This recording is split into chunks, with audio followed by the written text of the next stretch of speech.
And overall, it was also the only game all season the Lakers never had a lead. Shannon, there is a lot there. Can you find anything good to say about this performance? No, it was awful, and the only reason I continue to watch it because I know we were going to have to talk about it, but I could tell within the first... So without this show, you would have turned it off? Oh, absolutely. Wow. Absolutely. I thought you were a Laker. No, but that Skip, I know after the first 3 minutes, I said they on some bull jive. I knew after the first minute. Skip, I text Steve, I said they on some bull jive tonight. I said, man, but Skip, you can just, look, they got 6, 7 guys that's shooting under 30% from the three. Skip, I can live with that. It's a make or miss league.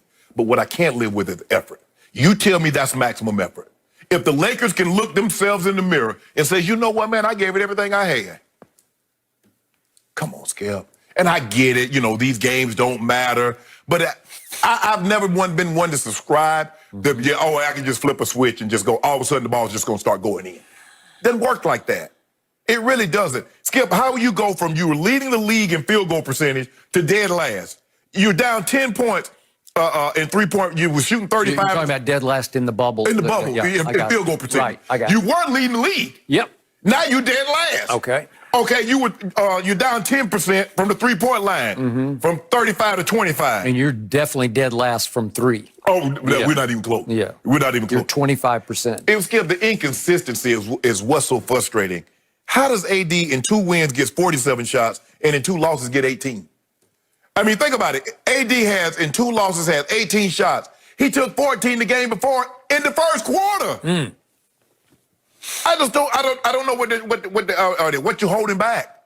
Everybody knows, look, you're going to run the same thing. I mean, you're not getting away from what you're doing. What team's going to do, try to build a wall, keep LeBron at the paint, make other guys beat him.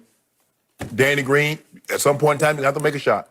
KCP, Caruso, Dion, JR, you're going to have to make shots. As simple as that. Dion, to his credit, did heat up late. I don't know if you're still watching it there. I watched a little bit. It was too late, yeah. But I watched a lot of hit side of the backboard on 3-point attempts from a lot of different people. And Skip, Caruso, maybe it's the pressure or the expectation because now he's first off the bench because it used to be Rondo.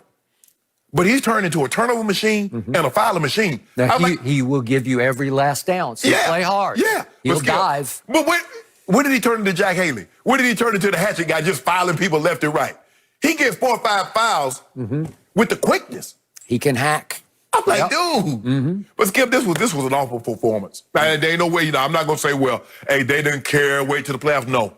You can't play like that. You can't have this kind of ebb. Skip, if you playing hard, and you lose a game, that happens. Ain't nobody expecting, to go 82-0 or you go 8-0 in the bubble. Teams are playing hard because a lot of teams have a lot of different things. They can move their seeding. You can get into the playoffs or you can slide up. But what they've gotten, and the Lakers, even though they've won 2 games, Skip, they haven't really played that well. Agreed. AD has played well in 2 games. Yep. But that's about it. Nobody else should be writing home and like, oh, Mom, look what I did. You like, Skip, when you're at summer camp, you're like, hey, we're having a great time, Bob. Everything is going. So this ain't nothing to write home about here. This was awful. It was. So when the game ended, I thought, should I give your team a break? Because they did clinch the game before against Utah. And I told you, they just own Utah. They like to play against Utah. They like the matchups. AD likes to just humiliate and annihilate the former defensive player of the year, Rudy Gobert. But Shannon, did you see championship DNA last night? I did not. Did you see a bubble commitment to doing whatever it takes to go win this sprint to the finish? Are they preparing for that? If they had come out and played a quarter too hard and then said, you know what, we got to turn right around and play the Rockets tomorrow night, which is tonight. 6 this time at 9 Eastern. 9 Eastern. Yep. I'd say, okay, you gave me a flash, but from the first dribble, they were not into it, except for Caruso, and he's too into it. Like he's just flying around bashing everybody. Okay, so the big problem right now is can't make a shot. Anthony Davis said after the game, one of these nights we're going to hit 20 or 25 threes, and they well might. But Shannon. When? I'm looking at the whole year's regular season stats, the pre-pandemic stats plus the bubble stats. What are we seeing? They're still 23rd in three-point shooting. So they never were great in shooting. No. They were way below average already. Correct. And by the way, this can get you bite you in the playoffs. They're 28th in free throw shooting. Yeah. Okay, so they've never been great at either one of them. In fact, they've been way, way, way below average. They've been bad at free throws and pretty bad at three-point shooting. So bad combination. It's a bad combination, and that hasn't just suddenly happened in the bubble. That was happening consistently all year. And I kept telling you, the one big win that they did have over the Clippers, Avery Bradley got a rare hot hand. He's a pretty good three-point shooter, and they do miss him. He's a more dependable clutch three-point shooter, a pressure shooter, because he's been to battle on the biggest stages in the biggest moments. And you don't have him because he elected to opt out, obviously. So he's not going to be there for you. And in that one game, the third game against the Clippers, he made 6 threes, and he made 4 in the third quarter when you just took off and you never looked back. And LeBron did help close the game, but LeBron didn't score in that third quarter. So I'm looking at this saying, well, can you suddenly just flip a switch and heat back up from 3? I'm not sure you can do that. Now we're back to the story. Well, they really never heated up as you gave the stats. Yeah, I know. They was never be like, no. They're not that team. So I asked you about a story that we did a couple of days back.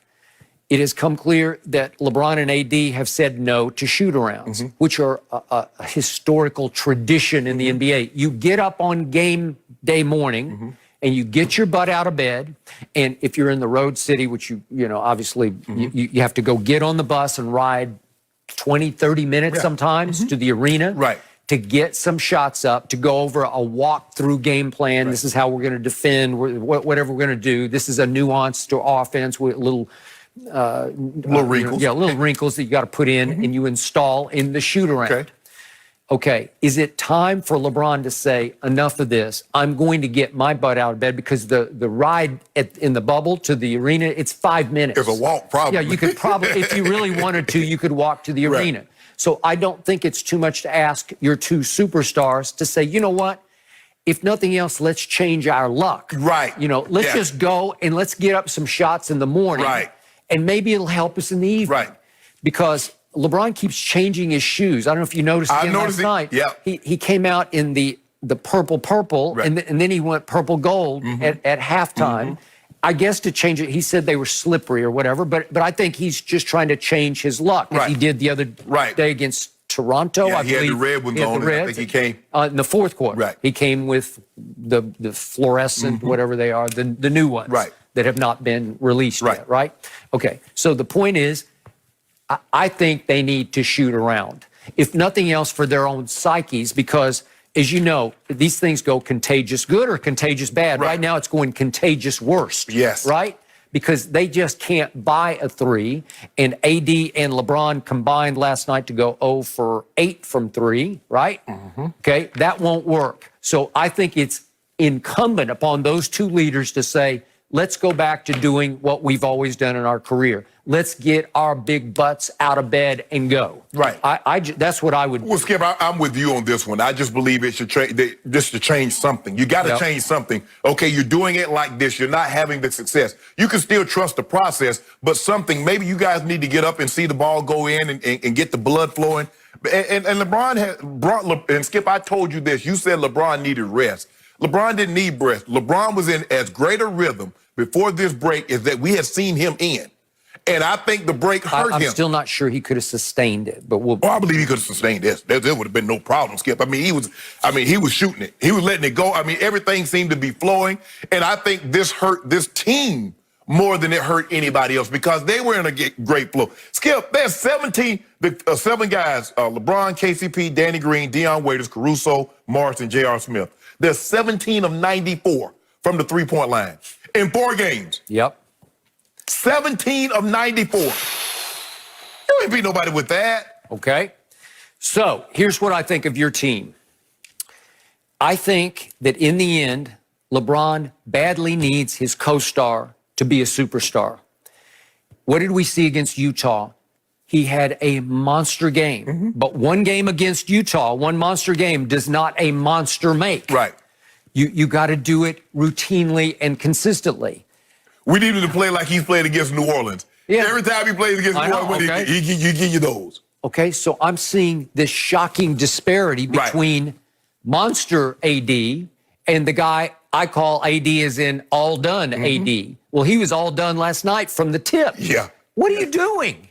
He did not show up emotionally, psychologically, physically, and to your point, he took somehow, I don't even remember him, but he took 11 total shots. He took 14 in the first quarter against Utah, and he came out on a mission against Utah to say, watch this. Yep. From the start, get out of my way and give me that damn ball. Did he not do that? He did, Skip. If you think about it, in his first 3 games, he was averaging about 14 free throw attempts a game. Yep. Yesterday, he shot 4. Okay.